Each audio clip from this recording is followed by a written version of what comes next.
Hey guys, here I am with the fifth part. Let me just check. Yes, the fifth part, Black Star Motorcycle Club Criminal Organization. Yeah, it all sounds like that now. It's not that simple, like, let's just make a motorcycle club. I can really tell you, I get asked on Instagram at least 3 to 5 times a week. Can I just start a motorcycle club with my 56 buddies? Can we make ourselves patches? Can we call ourselves 1%ers or whatever? Sure, you can, but it brings a lot of trouble with it. It's not that easy. I can't say it enough. This is deadly serious for a lot of people, including us. There are certain rules, and if you want to play in this scene, if you call yourself a 1%er or claim territory, or if you don't stick to these unwritten rules, then you're going to have problems. I honestly wouldn't know any reason to do that, to be honest. You can also just ride together as motorcycle friends, as in motorcycle friends and so on. That's probably the better solution anyway. But I also said I'm not necessarily against motorcycle clubs, depending on how they're set up. So, yeah. We took a look at it. I also have to do a bit of research sometimes for my pictures and stuff. Yeah. And I noticed something about what we're going to talk about today. So we ordered the patches, the customers are in the process and so on, and we're getting the patches sent to us. But this time we're getting the patches sent to us and they're really awesome, yeah. They look super good, nice, solid material, yeah. You almost want to get started right away and somehow tell the leather guy, here, the Guardian of the Night patch. You get 500 euros and I want my jacket tomorrow. I want to show it to my customers. I want to walk through the city with it. It just looks amazing. You want to finish it and show it off in the group. Boom. Now we're here, yeah, so of course we wanted to go all out, but it didn't all happen that quickly. There should definitely be another change now.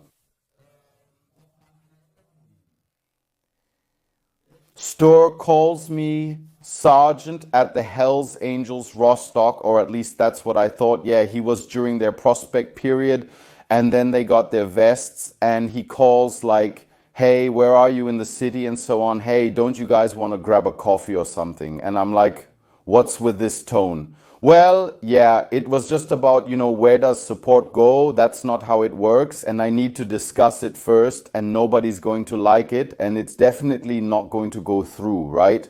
Okay, and now it's a completely different tone. And then we met in Wismar, met there, and this time it was a completely different atmosphere.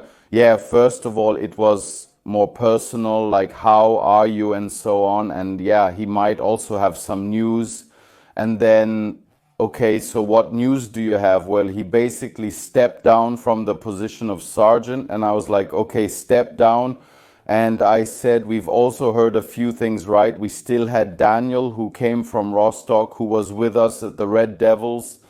And he had always heard rumors. And then he said, yeah, I'm not sergeant anymore. And anyway, what you guys are planning now, something independent like that, that's way cooler anyway. Yeah, man, just a week or two ago, we were sitting together and you wanted us to put on a support patch. You said that wouldn't go through, and 2 weeks later he's sitting with me and says, no, your decision or your guys' decision is the best. Own crew just in the city, picked our own people and not forced to be with some people you're not even friends with. Totally different, like, yeah, he could go from really nitroglycerin 180 to also being nice, someone you could get along with, yeah, but those were just the rare or few moments. That was his problem too, but I'm not just pointing the finger at him because I had exactly the same problem. So it's not like I was walking around the world as some kind of emotional panda. So I was really in a bad and nasty mood towards people and human feelings as well. Yeah, okay, you're not a sergeant anymore, okay. Is that good or bad for us now? I didn't know that at the time, and then he told me a bit internally about what had happened again and who had plotted against him. And at that point, he also told me who had started the intrigue against me with the Red Devils. And then he told me the name and said, that's the new sergeant in Rostock now. I thought, okay, good to know, good to know. And by that time, I was already able to handle it quite well when I had information like that, so that I wouldn't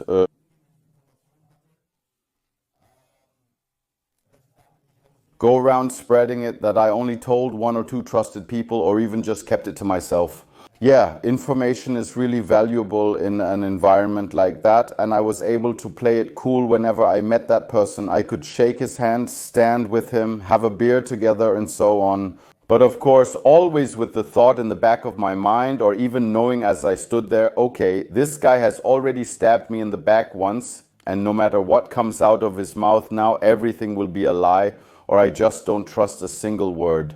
When he told me, okay, and he's become the new sergeant, I thought, okay, wow, that's really something. I mean, from the in terms of his presence, I have to say, Stur was already involved in the hooligan scene, the ultra scene, also martial arts, strength training, and he was a name, not someone you could just send home with a slap in the face or something. Now, to someone whose name no one had ever heard before, nobody in Schwerin knew him, nobody in Rostock, and physically, let's say more in a different direction than Stur, not really like that, not with that charismatic presence and so on, tall, but yeah, more like teddy bear tall, you know? Then I said, yeah, okay, good, bad, I have no idea. And he said, yeah, there's already so much internal stress, and I think they also want to split off. They want to do Schwerinen and so on. And then we thought, yeah, okay. I didn't trust the troublemakers there either. He told me all of that. And yeah, for now, I'm just going to be a regular member and so on. I don't care about any of that. Then I'll just travel around for a while and I won't get involved anymore. I'll only do what's necessary. And then he told me everything. He poured his heart out. I mean, we've had beef several times now, and he comes to me to pour his heart out. Yeah, and he really did leave. And I mean, just 2 weeks later, just to get ahead of the story, 2 weeks later, he came to us and said he was like, he was suspended or something. I don't know if that's even a thing there. I've heard about it several times now. I also knew someone else from the club who had some kind of suspension like that. And then there must have been something internal going on. I think he went to other clubs and then talked badly about his own club or something like that. That says a lot about this scene. Of course, you're supposedly friends with these people, but if you talk about your own club, the others don't like to hear that either, that you're talking about your own brothers and so on. And then they report it to the president or the new sergeant. The new sergeant was the main opponent of Storr. It's very complicated, I know, guys, but I want to show you how it works. So there might be maybe Brotherhood, but then only between 2 or 3 people, maybe five, but to have 10 brothers, 50, 100 or 1,000 or 5,000 brothers, that's already, I don't know. What does it mean? I don't know. I'm saying it's not possible. And I mean, because of this gossip, he was then suspended. So that means he's not allowed to wear the vest anymore. He's still somehow part of the club, but he's not allowed to wear the vest and the symbols anymore. And I think that hit him really, really hard because he was also kind of proud of himself for even bringing this patch to Rostock. I'm telling you this story because it's very important later on for the further course of my story. And then he was suspended and he couldn't let up. He just couldn't go against his own character. I think he had a very strong sense of justice, yes, a sense of fairness, but toward himself, not toward others. I had that too. Yes, I want to be treated fairly, but I don't want to treat everyone else fairly. I think, is that a narcissistic disorder? Someone can comment on that, but back then I couldn't deal with it either.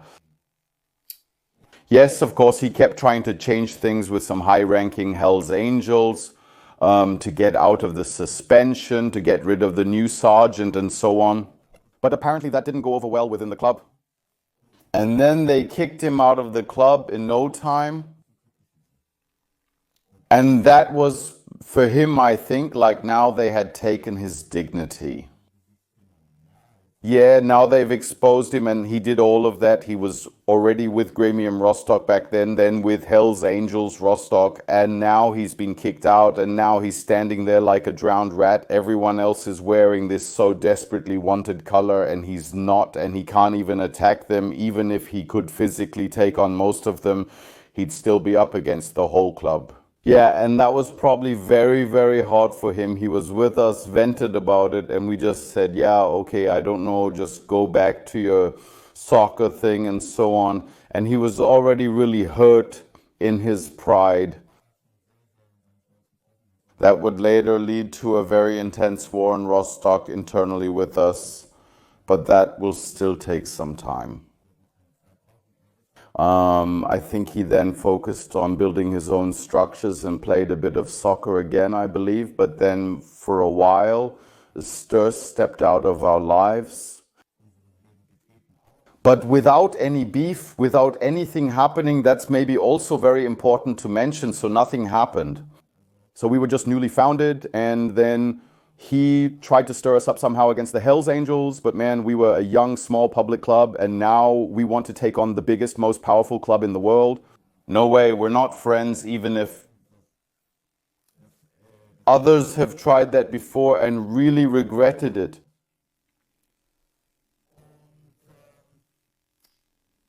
But for us, it was clear. How do we make the leap into the motorcycle scene so that we also gain some acceptance?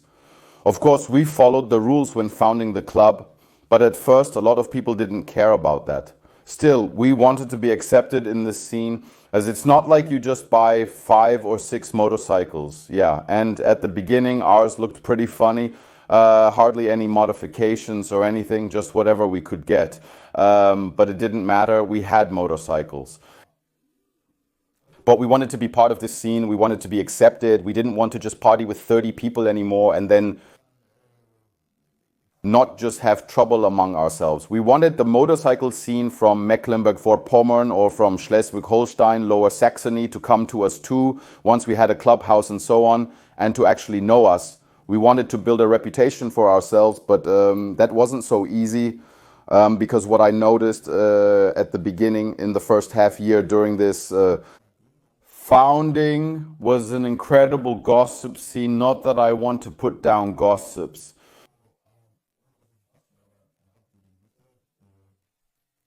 So much chatter, gossip, networking among each other. Even the right-wing extremist scene would be jealous. Hardly anyone lets themselves be pinned down to a single word. We then announced this founding in Biker News, and it said, Schwarze Schal Motorcycle Club Wismar is being founded on December 1st, 2008 with the territorial claim of Wismar, and objections are not permitted.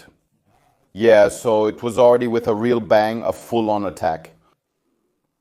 And then it was like, okay, can you take this seriously? Is this some kind of neo-Nazi club and so on? Okay, for now it doesn't matter. And I also had, so to speak, the first call, for example. For example, I then got a call from the Warriors.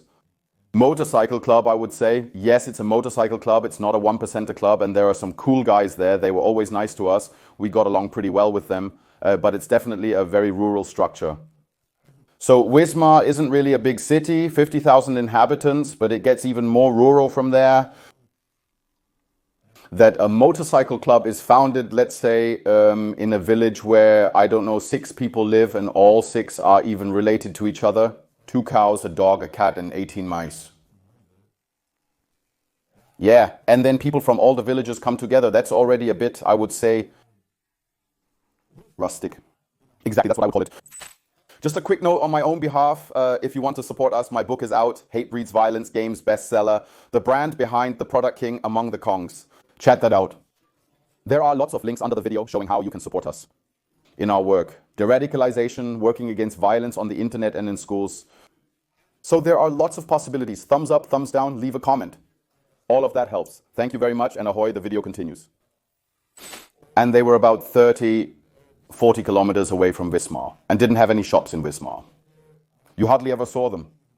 Once one of them passed through on a motorcycle, had a leather vest on the back, or walked through the city and bought new underwear at C&A or something. But not in the cityscape and so on. And then my phone rings and we had just made patches, those Diggies jackets and so on. Then he calls me and I say, yeah, this is Knut, President Warriors Motorcycle Club. Is Philip Schlaff up there? I'm like, yeah, what's this about? He says, it's about this founding and that's not how it works. I say, what do you mean? What doesn't work here? I say we founded ourselves completely normally with the founding members, made the announcement, and yeah, you should have introduced yourselves everywhere in the region, and Wismar is our city, that's part of our territory. And I'm like, okay, so now it seems like I'm being calm. But I can, on the phone, if I'm ever forced to make a call, even in a somewhat contentious conversation, I can still listen for a certain amount of time. And then, yeah, okay, why is that your area? Yeah, that's divided up between the clubs that are here. That's how it was agreed with the Black Union Schwerin Gremium, with whom they were friends, because they also wanted to switch to Gremium at some point. It's all very, very complicated, this motorcycle scene, yeah. And we also have contacts with the Hells Angels in Rostock and so on, and Wismar. And I said, Wismar is none of your damn business, man. We're doing the apartments here, we're doing... Here are the bouncers. We're putting the bouncers in here. We've just established ourselves here. We chased the others out of the city and it's none of your damn business. Yeah, that's not how it works. And I'll talk to all the other clubs about it. And I say, hey, quit whining, man. Then go to the others and tell them if something's bothering you. But normally you should then come here with your own guys, man. I don't care. Then come here, saddle up your horse and ride out from your village and come here. Yeah, and they often can't really handle that because many, even in smaller motorcycle clubs, unfortunately, you have to say, also develop a kind of power. They think they have power, so because of course that has an effect. It had that effect on me too, of course, when you drive around with 20 people and have the same customers, and somehow you hear it throughout the city. And when you stand on the side of the street, then 12-year-olds come and check out the motorcycles. So cool, yeah, then you suddenly think you're an outlaw rocker, a modern cowboy who also does line dancing and so on. I couldn't help myself. Cowboy and line dance go together for me.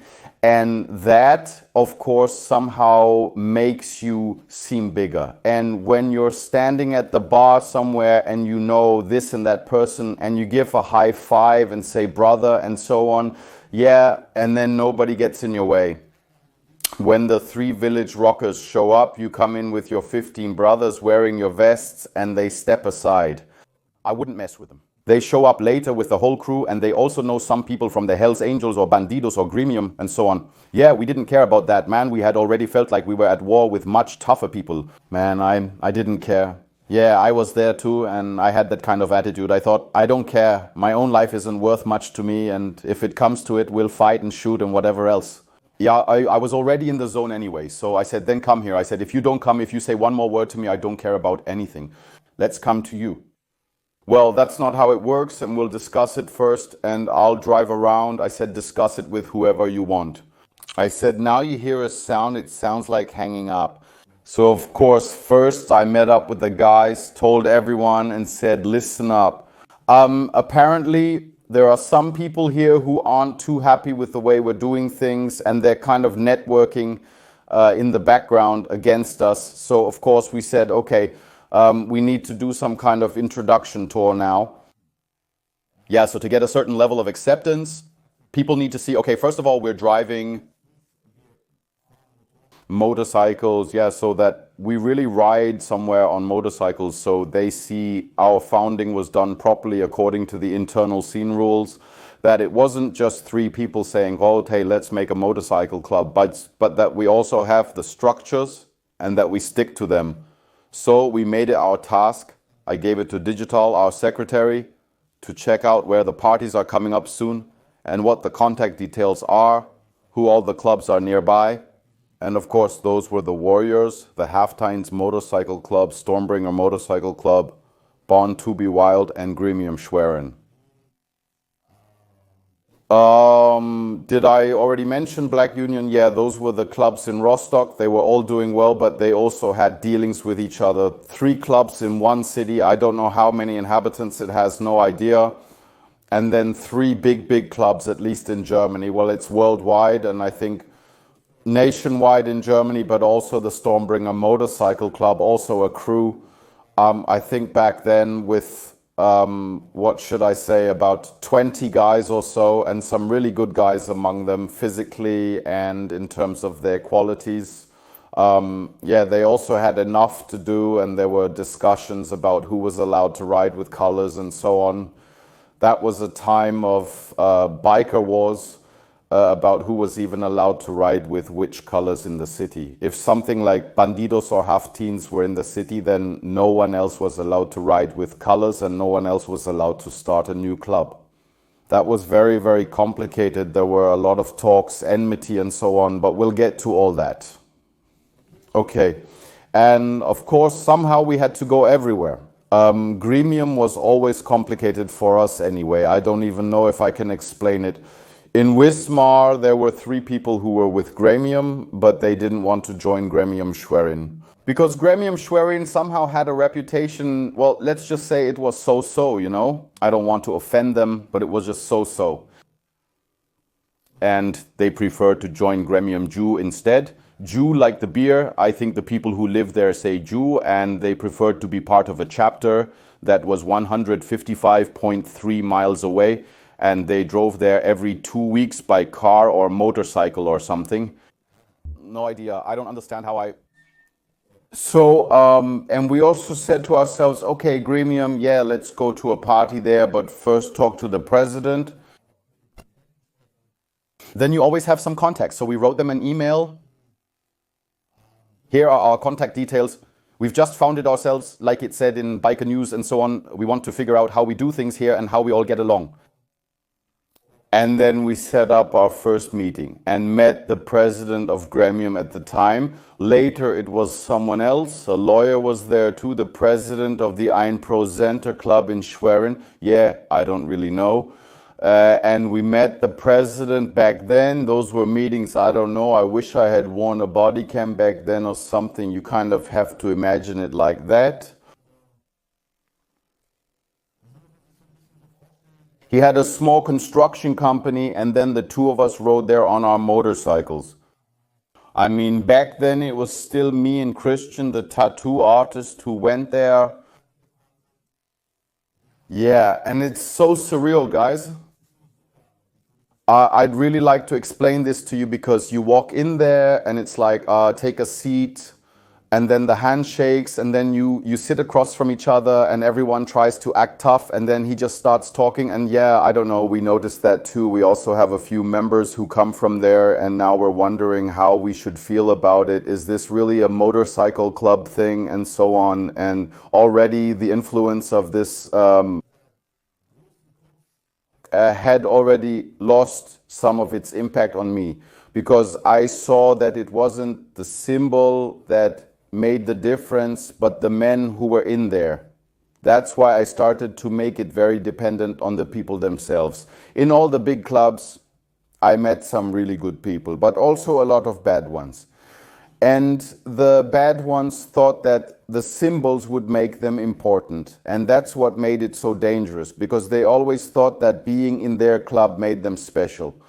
And what we swore to each other in the club meetings was that we wouldn't take a step back. We'd fight it out. We didn't care. We'd network, maybe together with the Werewolf Comradeship, us as the Black Horde, and with some people from the scene we were involved with. We'd fight for our freedom and fight our way through. And for someone who otherwise only went to the village disco and maybe punched some innocent family man who accidentally stepped on his foot, suddenly you're up against people who have been active in the violent neo-Nazi subculture for 12, 13, 14 years.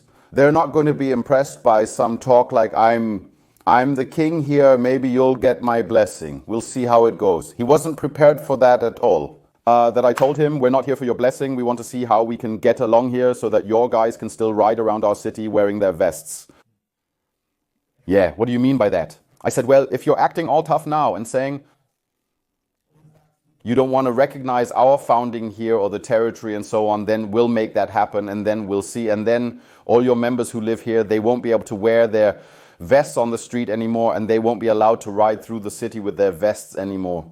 Yeah, you can't forbid that. You don't even know who we are. I'm saying we can forbid it if we want to. If we enforce our territorial claim and you want to confront us like this, then we'll see how we handle it. And that should really become a topic for the next few months, especially in the region, who has to register with whom and with which colors. And then it went on like that, but then you have to see, okay, how far is my counterpart, I mean my conversation partner, willing to go? And that was clear for us. We said, then we'll see about that. Imagination, yeah, well, let's see and so on. And yeah, we're having a party soon and then he'll come by. We were like, yeah, okay, we'll come by, we can see how we get along and so on, and then maybe we'll hit it off. Because all the big clubs wanted to network, yeah, which club can we bring to us, which people can we bring to us? And then they saw, okay, they really want to go through with this.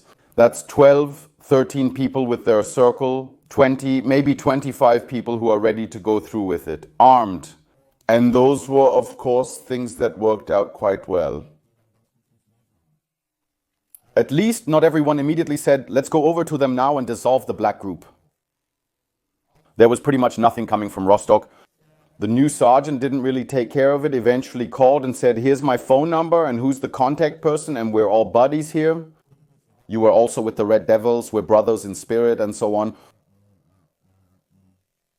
Exactly, and then we said, okay, we don't want to get too close, but we want to stay open in all directions. I had said that we had the motto, we support no one, and we also wanted to open up towards the bandidos and also the Mongols, who were founded back then down in Baden-Württemberg. That was the idea, but we just wanted to get to know everyone, not really become brothers, but just get to know them. But it wasn't as easy as it sounds anyway. I think clubs like Stormbringer Motorcycle Club or so, they didn't really take us seriously at first, just thought, oh, a couple of Nazis who somehow buy 3 motorcycles and, well, okay, let's see how we get along. Same with Bond Wild Motorcycle Club. They were like, yeah, no idea if we're even interested. Do you even ride motorcycles and so on? Coming to parties, it took a long time before we finally got an invitation. Of course, we thought, okay, we have to get people to come to us, so let's have our first party, but not at the Werewolf. Because that wouldn't work, that little wolf's den. Then somehow to get bikers in there and then make it awesome and set it up, so we decided to say, okay, let's have our first party. We didn't call it a patch party either. That's what you usually call it when you patch, meaning the patch, the badge. That's a patch party. Sometimes you have it after 5 or 10 years, then it's like, I've had my patch, my badge for 5 years and so on. We didn't do that, but we wanted to start a party. And there was kind of a mistake in my process because I said, okay, we were unpolitical, and I looked at the pictures from the first parties. The partner channel members always get them too. I have to admit, I need to take a step back on that. And I remember what happened after that. But how and what happened at that first party and how it's then slowly continued in the motorcycle scene and what problems came up. You know what, guys? I'll tell you about that next time. And as always, I remain with an ahoy from the coast.